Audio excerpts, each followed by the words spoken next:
চুয়াডাঙ্গার সদর উপজেলার পদ্মবিলা ইউনিয়নের হোঙ্গলডাঙ্গা গ্রামে অবস্থিত একটি কারখানায় অভিযান চালিয়ে অবৈধভাবে অন্যের প্যাকেটে জৈব সার বাজারজাত করায় মেসার্স জামান অ্যাগ্রো ফার্মকে 50,000 টাকা জরিমানা করেছে জাতীয় ভোক্তা অধিকার সংরক্ষণ অধিদপ্তর।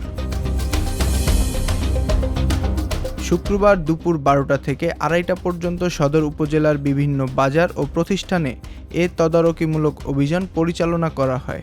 অভিযানে ভোক্তা অধিকার সংরক্ষণ আইন 2009-এর সংশ্লিষ্ট ধারায় প্রতিষ্ঠানটির মালিক মোসাম্মদ হাফিজা খাতুনকে 50,000 টাকা জরিমানা করা হয়। একই সঙ্গে যথাযথ কর্তৃপক্ষের কাছ থেকে লাইসেন্স গ্রহণ করে নিজস্ব প্যাকেটে জৈব সার বাজারজাত করার নির্দেশনা দেওয়া হয়।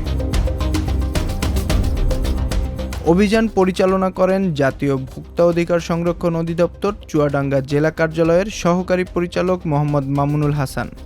এই সময় সদর উপজেলা কৃষি কর্মকর্তা মোহাম্মদ আনিসুর রহমান, ক্যাব সদস্য মোহাম্মদ রফিকুল ইসলাম ও সরোজগঞ্জ ক্যাম্প পুলিশের একটি দল সহযোগিতা করে।